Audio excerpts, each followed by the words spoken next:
Field for the final round of the Australian Touring Car Championship, and let's have a look now at the way they lined up after 2 practice sessions of qualifying yesterday. On pole position for the first time in the title, George Fury's time is controversial. He's been told that he's 1.3 seconds under last year's pole, 2 seconds under the lap record. His time of 56.1 is the fastest touring car time ever around Adelaide International Raceway. Beside Fury on the front row is Alan Grice, back from Le Mans, now driving the Holden Commodore. His time is a 57.3 seconds, and that's 1.2 seconds slower than Fury. Also on the front row is the man in second place in the Australian Touring Car title on 95 points, Peter McLeod from Shell Harbour, a 57.5, that's 0.1 of a second slower than Alan Moffat's last year's pole time. Also returned from the Le Mans 24-hour race is Peter Brock. His time, a 57.5, puts him uncharacteristically on second position on the second row on the grid. Next comes the new Australian Touring Car champion, Dick Johnson. His time of 57.6 also puts him on the second row, and he's prepared to race hard today. Jim Richards' BMW 635 loves the long straight at Adelaide International Raceway, and improved handling makes the corners easier this year. Richards' time of 57.9. Fury's Nissan teammate Gary Scott is here for the experience to learn the circuit for the endurance race later this year. His time of 58 seconds would have put him on 4th place on the grid last year. This year he's 7th. In 3rd place on the championship on 82 points, 9 ahead of Peter Brock, is Warren Cullen. His time of 58.2 seconds reflects his race tactics to finish 3rd in the championship. Then comes Cullen's teammate Andrew Harris, as high as 5th place in the skirmish for lap times yesterday, drops finally to 9th on 58.6. And in 10th position is the young Tasmanian Steve Harrington, back from Le Mans as a spectator. His time, 59 seconds in a car that broke 2 head gaskets yesterday. And this is the field warming up now for this 7th and final round. This is the second of their 2 laps. The lap record outright held by Peter Brock at 58.1. George Fury, when he was racing as a 3-litre car in the Bluebird Turbo, 58.7. But as we heard there in the run through the grid positions, Fury yesterday credited with 56.1 and will start from pole position after winning the last round, the 6th at Lakeside. The 7 rounds have been Sandown in Melbourne, Symonds Plains, Tasmania, over to Western Australia to Wanneroo in April, up to Surfers Paradise, back to Oran Park, back to Queensland, Lakeside, now to Adelaide. And that for Dick Johnson has meant at least 20,000 kilometres of travel for he and his crew back and forth across Australia. They're racing for a pretty modest $1,250 prize money outright. A total for the field of $6,550, less in fact than for the Super Series. And here they are now lining up. A strong field it is, and with the point score decided, Dick Johnson the champion this year, following up on 1981 and 2. Moffat winning it last year but being put out of the series at Surfers. Peter Brock missing several rounds with his attack on Le Mans. Brock still in possibility to take over 3rd position in the title. The important thing, though, is for the drivers is to try and win this race. No points greatly count now. They're away, and it's 35 laps. Grice is the man who's tried to intimidate everyone before the start of the race today, saying he loves the first corner and wants to get the lead there no matter what. Peter McLeod arguing with him. Dick Johnson, 5.7 litres, powering him to the lead at the outside. Fury goes into 2nd. Grice is 3rd. McLeod's 4th. But the Green Falcon leads, the only Falcon in the field. What a start from Johnson from the 2nd row of the grid. Brock is 5th. And Richards arguing with Cullen is 6th/7th. Murray Carter there towards the tail end. And Gary Scott in the 2nd Bluebird Turbo, also a fair way back. The field breathes a collective sigh of relief as they get through the first corner unsullied, because there really was a lot of intimidation going on in the pits today. People claiming that they just push other people out of the way. There was 3.62 seconds covering 1st place Johnson to 10th place Gary Scott as they came onto the final bowl corner. 3.62 seconds over 10 cars. Here comes Grice out of the slipstream of Fury down the inside. So Grice second, Fury third, McLeod fourth, Johnson still leading. And walking away from the battle, Brock trying to go forward from fifth. Sixth place, consolidating himself, Jim Richards, the BMW. There he Brock is. looking for a way around the outside of McLeod. Not used to being back there, and he takes over McLeod. My word, and most decisively, in fact. Well, Peter Brock doesn't like sitting back in a race, and certainly he was disappointed with being on the second row of the grid, which is most uncharacteristic. This year, Brock has taken 2 pole positions. Moffat took 3. Moffat, of course, not here today, still injured, as Johnson goes through with a time of 58.13 seconds, a lap average of 148.71 kilometres an hour. 2.65 seconds covered the first 6, from Johnson in the lead to Jim Richards in 6th. With Grice, Fury, Brock, McLeod sandwiched between those 2. And there you see Richards in 6th.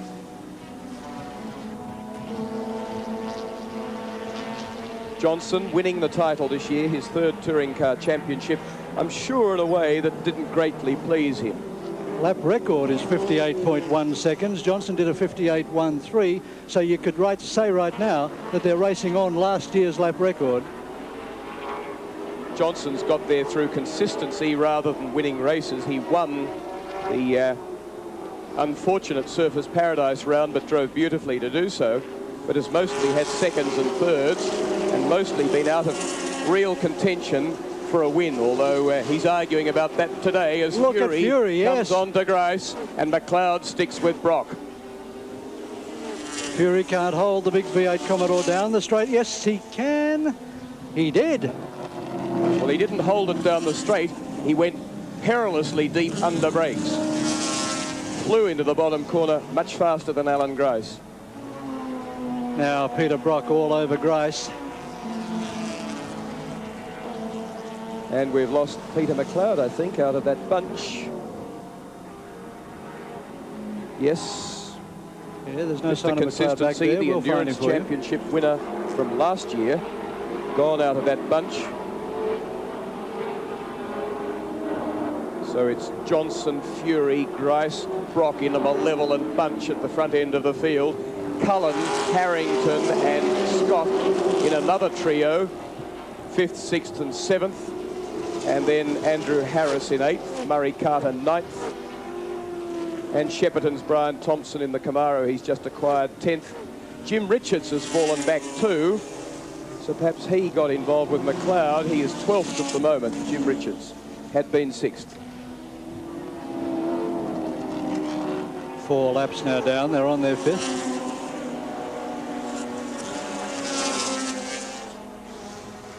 And McLeod comes around the bowl, down beneath the racing line and heads for the pits. And that could cost him his 2nd place in the Australian Touring Car title. He currently holds it on 95 points from Johnson on 134.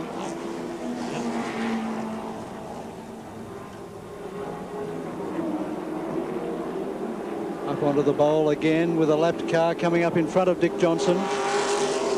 George Fury really starting to get up on Dick Johnson's tail. Yes, sir, going extremely well. Lots of pressure from George Fury, the team that pulled out, missed around Surfers Paradise, which in retrospect they might have been done well at in the wet race, but unreliability and not quite enough speed made the Nissan team decide to get out of it. But look at the way they're running at the moment, as they're out after Dick Johnson. And the oil flags are out at the back of the circuit, which one would probably have to put down to Peter McLeod.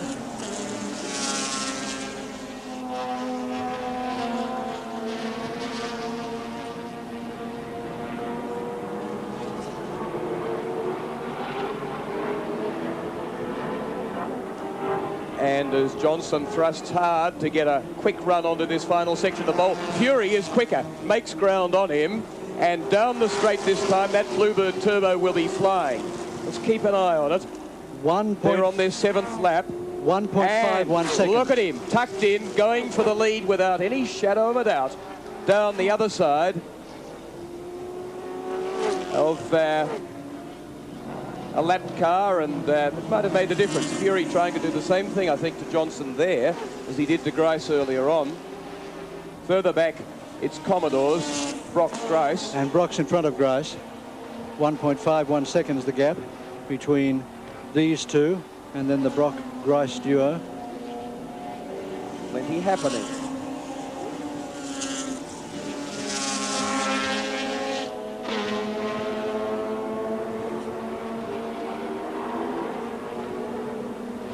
And here comes Fury down the inside on the bowl. Once he gets there, though, he's got to hold it. And he's done it. Now, let's see how Turbo 4 goes against Big V8.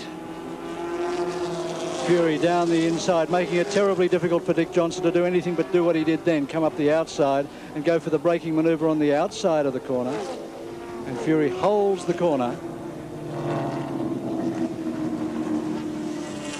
And for a man that a lot of competitors say is not really yet a fully blooded racing driver, as he is a sprint driver through his rally experience, George Fury is doing very well in the nip and tuck of battle, isn't he, Will?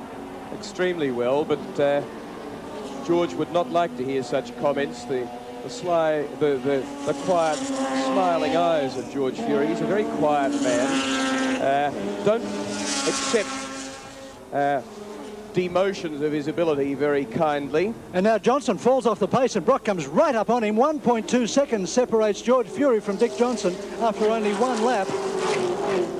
And now Johnson's under threat from Peter Brock.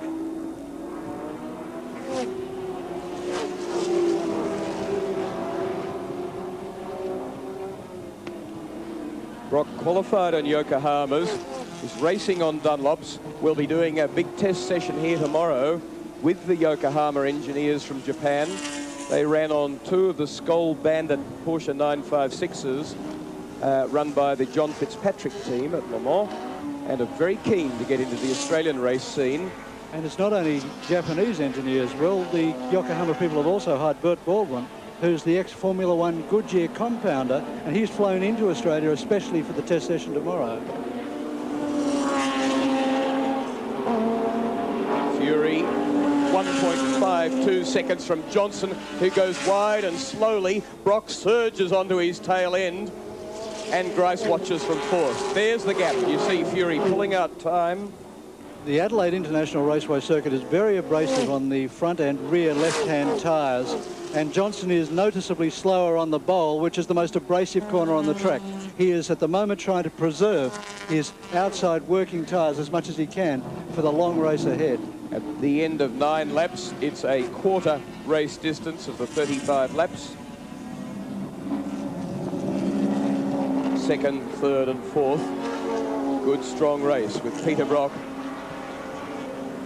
very keen to finish in front of Johnson. He really sacrificed the Touring Car Championship this year in his pursuit for victory. Certainly a strong run at Le Mans, which I was lucky enough to witness, and very interesting race it was. And he and Larry Perkins, a two-driver team only, ran with great credit, qualified well, ran well in the race, and were in a sense unlucky, as many of the competitors were, because luck plays a big part in a 24-hour race. Here comes Brock out of the slipstream of Johnson. But unlucky not to finish, because that was really their goal. And he's got him. Yes, second place it will be, Brock. Johnson knows he can't do much, so slots tidily in behind him. Brock's going for something of a record here, actually. He is the only person so far in the 6 rounds of the title to have won more than one round. He's won 2 of them, and 1 round each has gone to Johnson, Moffat, Bob Morris at Oran Park, and George Fury. So if Peter Brock can get up and win this round today, he will have won 3 out of the 7 rounds and not won the title. Johnson, on the other hand, would have won only won the title, which, as I was saying earlier, I'm sure is the way that no racing driver wants to win a series. And now Johnson comes... Consistency as Grice goes for Johnson, and I'd reckon we'll have him. Although Johnson has an awfully useful amount of power and torque onto the straight. Grice is forced to drop in behind Johnson. Will come out of him at the end of the chute. There he goes. Just about got him. If he can stay there, he's got him. When Grice sets himself up in a situation like that, you've got to be a very brave man to come down on top of him, because he really does give no quarter. Ran well at Le Mans, Alan Grice. Ran with Chris Craft and Alain de Cadenet in a Porsche 956. It was as Fury. Oh, George Fury is gone. And Fury pulls off out of first place. Peter Brock leads. On lap 11. Second place is Alan Grice. Third place as Fury parks the car. And Gary Scott, of course, in the second car continues. So it's Brock, Grice, Johnson, first, second, third. And I might say, Gary Scott fourth, in front of Warren Cullen, Steve Harrington, and a long gap from Harrington back to Jim Richards in the next position. He's got a lot of ground to make up, about 8 seconds at least, to try and make one place. So on lap 12, George Fury finishes his Australian Touring Car title, having claimed 1 win at Lakeside and a 5th at Sandown. With that exception, he's had 3 failures to finish and 1 failure to start. And that's a great disappointment for a car which really was showing a lot of promise.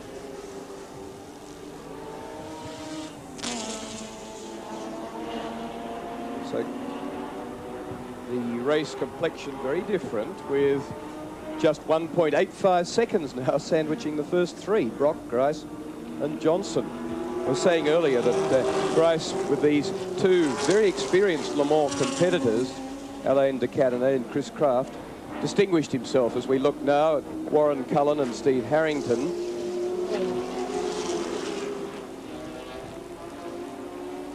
They're racing for 5th position.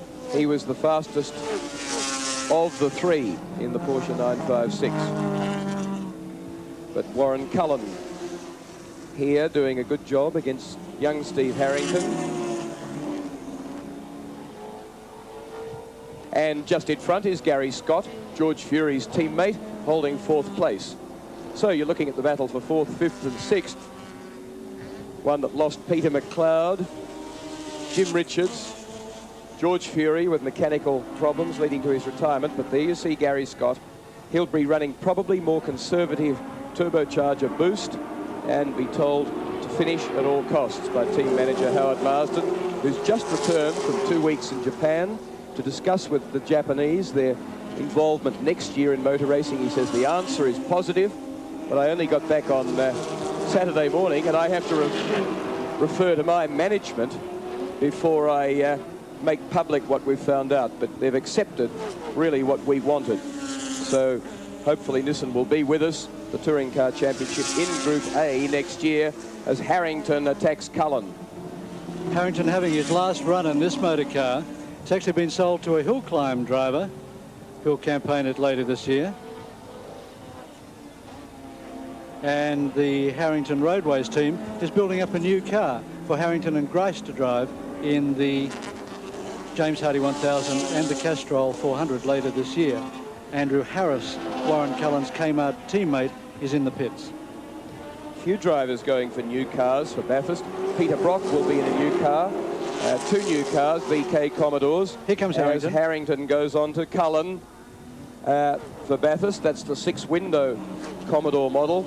So the Peter Brock car that's currently leading this race will be on hire for Bathurst to a team for somewhere around, say, $50,000. All you've got to do is bring your drivers and your wheel-changing rattle guns and so on, and they will give you a car in white. You can sign write it with your sponsors, and that's the car that Peter Brock's leading this race with at the moment. Only done about 12 races, debuted at Sandown last year. This is the one we're talking about.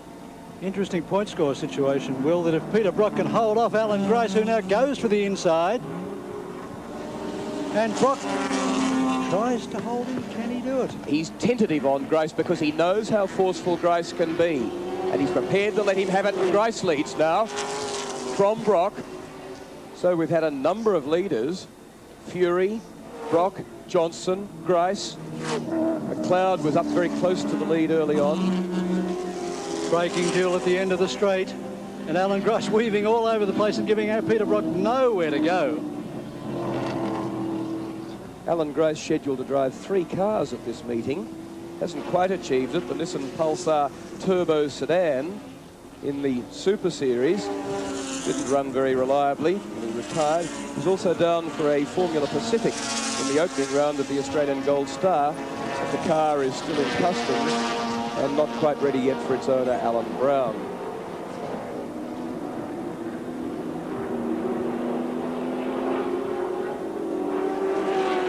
So 6 rounds completed in the Australian Touring Car Championship so far.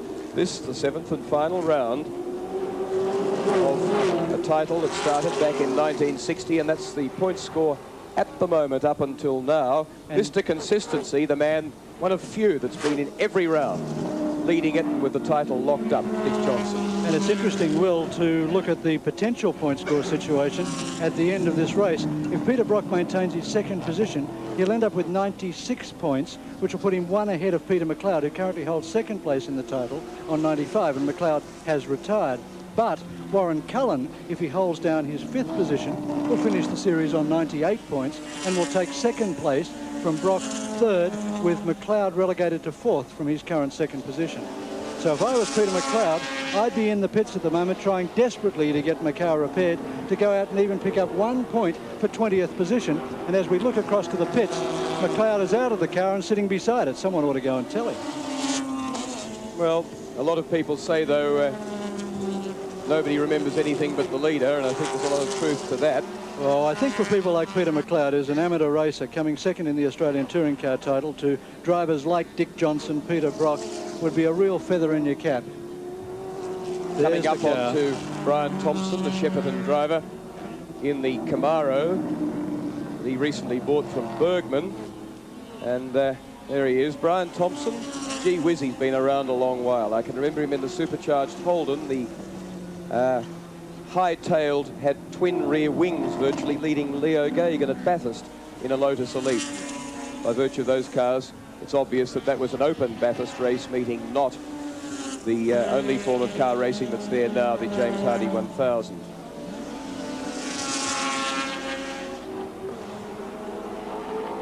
Thompson, truck dealer for many years in Shepparton. Enjoys his motor racing. Wouldn't say he's exactly got into the right sort of car for success, but then again, it probably didn't cost him a lot of money. As with 19 laps completed, Grice leads Brock, but not by very much, from Johnson in 3rd place. 4th place is Gary Scott still. 5th place is Warren Cullen. 6th place is Steve Harrington. 7th place still Jim Richards. Can't make that gap. And Murray Carter, another Mazda RX-7, 8th. 10.22 seconds separates Alan Grice back to Gary Scott in 4th position.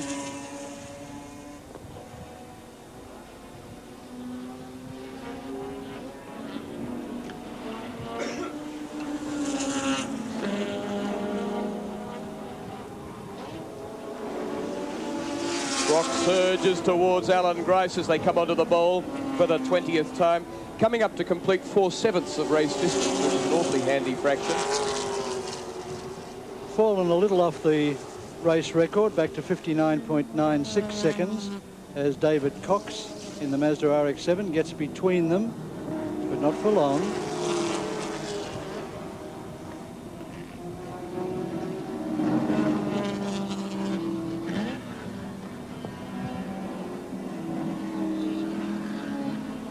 Different tyre situation here again. Grice running Avon tyres, front and rear, while Brock is on Dunlops. Oh, very close to the nose there of another car that then springs his hand out the window as the driver's alerted to the fact that the leaders sometimes cannot make too much allowance, with Brock trying to glue himself to Grice, and Johnson really not so very far behind them. The gap 1 to 3, 2.4 seconds only.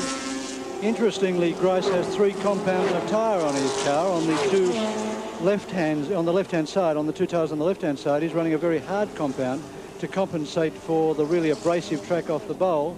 On the front right rather, he's running a medium compound tyre, and on the front rear, he's running a really soft tyre. This was the sort of tactic used by Fury up at Surfers, where they grooved the tyre, at Lakeside at least, for the last round in his victory, where they grooved the tyres differently between the outside and the inside tyres.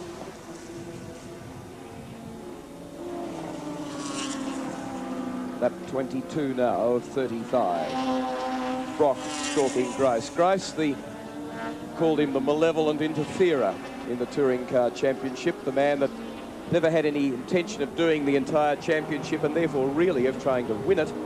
But my gee, he's loved interfering and having a good argument. He really enjoys the cut and thrust of racing, where Brock needs results, finishes, consistency, titles to justify his sponsorship. Dick Johnson, of course, wrapped that up in fine way this year. So Brock trying to work out what to do with one of the hardest arguers in Australian motor racing, a man more ready to lean on another car to do a bit of panel damage than most. Alan Grice, the race leader. Well, Grice in the pits this morning was wonderful, Will. He was superb. He was wandering up to every competitor and saying, you know, I only wish every race was 10 first corners, because I love first corners. I love rushing in there and getting the lead no matter who I've got to lean on. And he had half the amateurs in the field quaking in their boots by the time the race started. Well, you today. saw Peter Brock treating him with a certain amount of discretion earlier on when Grice came down inside him on the bowl. And we look at Gary Scott, fourth place, behind Dick Johnson in third, and the pair we were watching.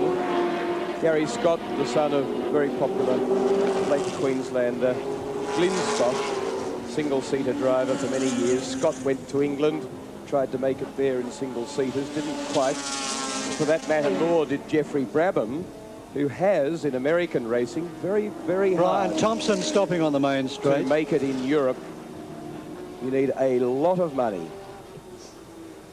But Scott came back with no particular disgrace on him by that failure, and has now been well integrated into the Nissan team.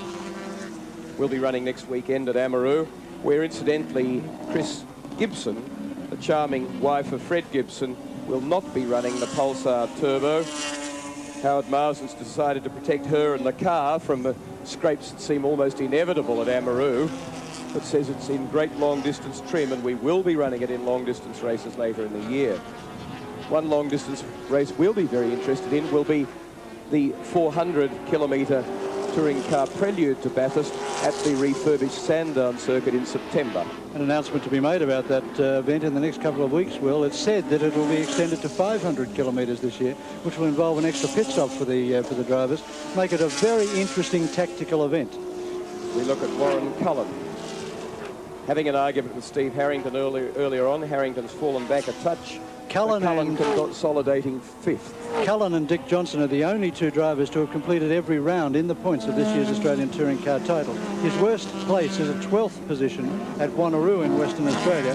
He'll be forced to drop that, as drivers are allowed to drop their worst round and count only 6 of the 7 rounds in their points.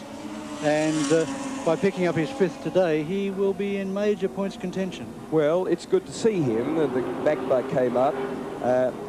A 2-car team for the Touring Car Championship this year, and some good promotion and background being done with it in the pit area.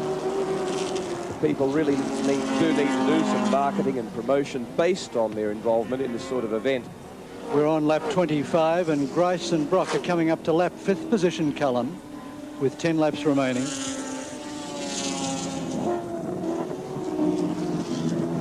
5/7 race distance, 25 of 35 laps.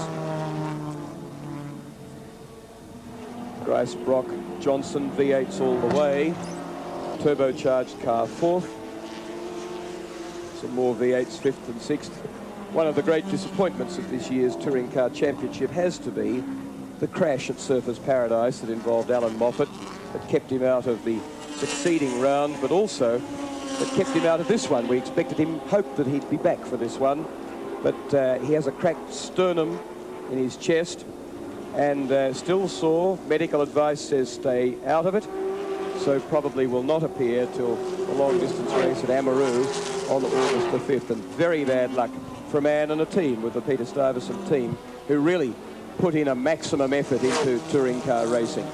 Moffat took more pole positions this year than anyone else, 3 of them to Brock's 2. Richards and Fury had 1 each. And in racing, Moffat won the 3rd round at Wanneroo in Western Australia before his crash in the next round at Surfers Paradise. So Moffat, of course, would have been a major contender in the Australian touring car title. He was chasing from behind at that stage, and still every driver realised had the ability to do it and the car, and was a major threat without any question. Moffat came 3rd at Sandown and failed to finish at Launceston when he put a hood over the front of his car to warm it up in the warm-up lap, and in fact boiled the thing and blew it up on the first corner. So Grice, Brock still tucked in there and close and looming onto Brian. Oh, and Thompson has been hit by Grice. Thompson was right in the middle of the track. Grice came up on him. Thompson didn't move out of the way, and Grice went straight into the side of him. Very fortunate for both drivers that they managed to get it back together again. It remains to be seen what sort of damage has been done to Grice. A salient reminder to Peter Brock that should he not be able to get... Let's have a look at it. Here we go. You can see Grice coming underneath Thompson, who gets himself caught between the devil and the deep blue. He doesn't know which way to go, and Grice drifts right over into him. Thompson's trying to stay down low for some reason or other, and Grice goes boom into the side of him, gets knocked around, and it's only Grice's reflexes and, in fact, a big, heavy Camaro that saves both of them going into the fence. That's the racetrack equivalent of excuse me on a morning train. And as I say, it's a very salient reminder to Peter Brock that if you don't get past Grice very decisively, very hard, very cleanly, then you're likely to get into that sort of trouble. Probably very likely what Thompson was trying to do was to stay down low and stay out of their way and let Grice go around the outside, but it was a manoeuvre that didn't come off because Grice was already committed to going for the inside. Brock, not daunted, looms onto Grice's tail. Johnson is not very far behind them either, and Brock goes down the inside to try and benefit from the lap car and to turn in, and he knows Grice is going to be inside him, but he's trying to stick with it, and Grice says, oh, you stay out there and I'll have you as I come through the inside here. Brock says, but I'm going to stay here and I'll be on the inside for this corner. And he's done it. Well done, Peter Brock. Beautiful driving. No, but look at Grice come back again. Oh, go Gricey. And Johnson onto both of them. Great stuff. Good stuff, isn't it? This is the sort of racing we were looking for on the touring car title. And Peter Brock doesn't mind a skirmish. So 3/4 of a second separate first from third after 28 laps, virtually 29 in this 35 lapper. Well, that was a pretty strong effort by Peter Brock. Some would say the king of Australian touring car racing. And look at Dick Johnson, but not good enough. Terribly frustrated back in 3rd position. He's trying desperately to get up on him to get into this because it's such good fun. Again into the braking area. Alan Grice all over the track trying to weave Peter Brock out into the marbles. Brock won't go. And Johnson looming and saying, I'm going to profit out of this. Brock to the inside, can't do it. But what about under brakes for the reverse camber? Brock on Grice. How quickly can he get through the S's? Right hand, left hand will be looking to go to the left of Grice now. No, Grice covered it. Now so then, jockeying on the bowl. Not much can come of that. It's a bit like watching a pub brawl. The best spot to be in, if Brock goes fast but gets balked by Grice, the best spot to be in is an interesting spectator while the others are wearing each other out, and 5 laps remain only. 6.89 seconds back to Gary Scott in 4th position, and an additional 12.5 seconds back to Warren Cullen in 5th as Grice holds the lead at the end of the main straight. Brock looking, though, to staying back and looking to go to the right side of him there. Couldn't make it. Now comes Johnson on Brock. The best of mates off the track. Yes, this is Brock's fuel problem. Grice really has got the easy one. Look after Brock. Brock's got a very difficult one. Get Grice. Get this man out of the way. But Brock blocking up everything. Don't let Dick Johnson profit out of what Grice might do to you. Up to lap Murray Carter as they come onto the bowl. Carter will stay very high. half a second between the leading three. Johnson gets the big 5.7 litre, powering as he comes onto the straight. They slip sideways, and he goes off, looped in behind Peter Brock. Grice breaks the slipstream, goes to the right. Brock says, I think I'd better get over there, and Johnson stays on the outside with more power than any of them. By passing Murray Carter, they've double lapped 8th position.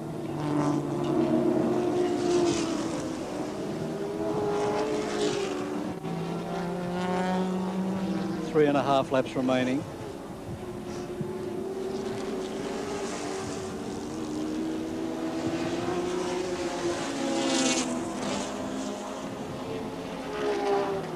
Seth being the steering wheel people that Alan Grice endorses, and that helped him to get to Le Mans too. And Alan Grice proving to be a more versatile driver than I think some people gave him credit for, having really done very well in the 956 Porsche. An old single-seater driver, of course, of long ago, which Peter Brock never has been, nor Dick Johnson. Peter Brock was, but very briefly. Johnson never has been. If you don't count go-karts, where he does very well indeed. Down at the end of the straight on the third last lap, Dick Johnson buried in the boot of Peter Brock. Brock likewise on Grice, but not quite as deep. What there is absolutely no doubt about is that very soon you will see some very determined driving indeed from Peter Brock. He's decided to sit back and say, okay, an intermediate argument isn't on. It's got to be one final decisive argument with this man, because he's a little bit determined today. And Dick Johnson's saying, I'll loom with you and try and come through at the same time. I don't think Johnson's quite so concerned about winning the argument, but I can tell you that the man in 05 is determined in his own mind to win the argument with the man in the white car in the lead, and the white car driver is just as determined that he will not win the argument, and that's going to happen sometime in the next 2 laps. Here comes Brock down the outside of Grice. It's going to be a big braking duel. Again, the outside for Brock. And Brock this time is more determined, but cannot do it.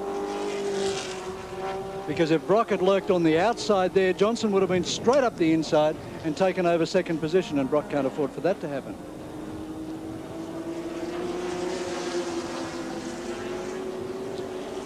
Feet dancing away on the pedals as, for instance, they doubled a clutch back to second gear here, now up to third. Looks all very smooth, but there's a lot of activity goes on in those cars, a lot of wheel work, adjusting for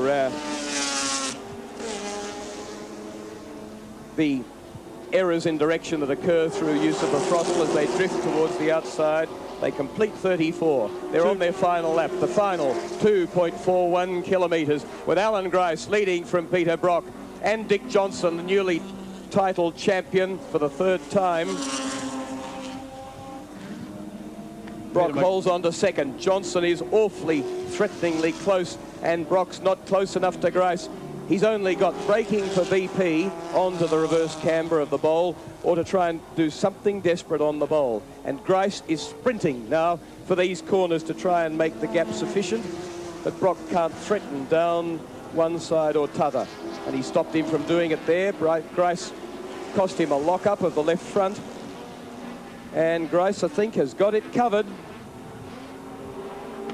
well enough, as 0.6 of a second blanket the first 3 in the final round of the 1984 Touring Car Championship. It is Alan Grice leading from Peter Brock to the finishing line, and from Dick Johnson, the champion this year. And that's the way they finished in round 7 of the Australian Touring Car Championship. Alan Grice, Commodore, from Peter Brock, Commodore, and Dick Johnson, Ford Falcon, the reigning champion for this year. And the points in the Australian Touring Car title for 1984, Dick Johnson wins on 134 points, from Warren Cullen on 98 points, Peter Brock on 96, and Peter McLeod on 95.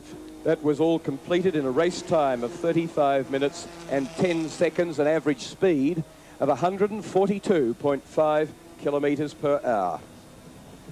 And now there's hardly a moment to take your breath before these drivers move on to the endurance championships later this year, including the Castrol 400 and the James Hardie 1000 at Bathurst in the last weekend of September. Dick Johnson won the Australian Touring Car title this year with 3 seconds, 3 thirds and a first at Surfers Paradise, and you can't get any more consistent than that. That's excellent racing. So when he drops around, he actually drops a 3rd place, and there'd be a lot of drivers who'd like to say that.